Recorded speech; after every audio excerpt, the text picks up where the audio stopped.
सभापती महोदय, 10 रुपयामध्ये ही थाळी मिळते आणि गोरगरिबांना, विद्यार्थ्यांना ही परवडणारी 10 रुपयाची थाळी आहे.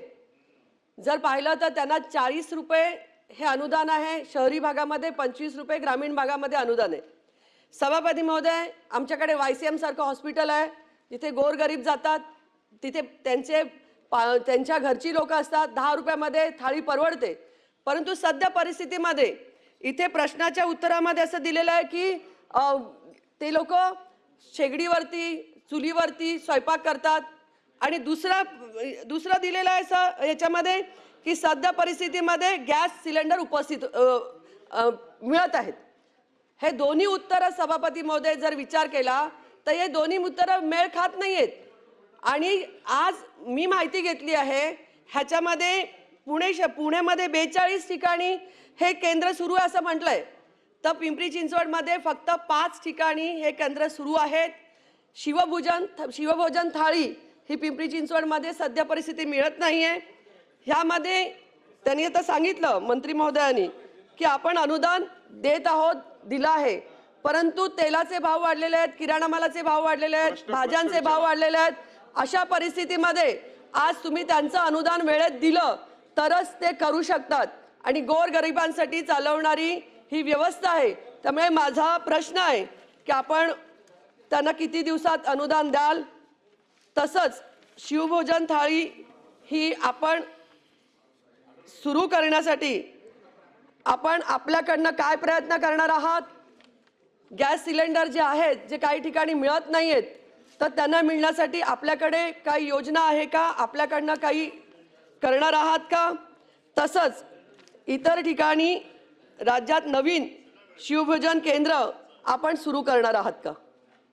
शेवटच्या प्रश्नाचं उत्तर आहे की तूर्त जी बंद झालेली आहेत काही ठिकाणी, मला मान्य आहे की 6 महिने अनुदान न मिळाल्यामुळे बंद झालेली आहे ते, तर त्यांना अगोदर प्राधान्य द्यावं लागेल. आणि मी कबूल केलेलं आहे की पैसे द्यायला उशीर झालेला आहे मागच्या वर्षाचे, परंतु आता ते सगळे पैसे देण्यात आलेले आहेत. आणि पुढच्या वर्षाची पण सुद्धा तरतूद, या वर्षाची सुद्धा तरतूद बजेटमध्ये सगळी करण्यात आलेली आहे. मी असं नाही म्हटलं की बा सगळ्याच ठिकाणी चुली पेटलेल्या आहे.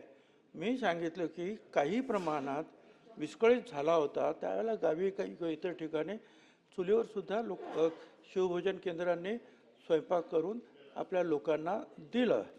हे मी खरं जे आहे ते सांगितलं. आणि त्याचप्रमाणे त्यांनी सांगितलं, मी म्हटलं 42 शिवभोजन केंद्र आहे, त्याच्यापैकी आम्ही जी माहिती घेतली कालपर्यंत 41 भोजन केंद्र जे आहेत ते सुरू आहेत. सन्मान्य भगिनींनी जे आमच्या आदरणीय खापरेतांनी सांगितलेलं, जर त्याप्रमाणे जर त्याच्यामध्ये काही चुकीचं उत्तर असेल तर मी नक्की ते तपासून पाहिल.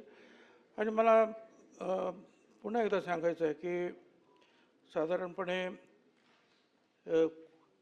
जे असे येतील बंद झालेले, त्यांना आपण सुरू करण्यामध्ये काहीच आपल्याला हरकत येणार नाही.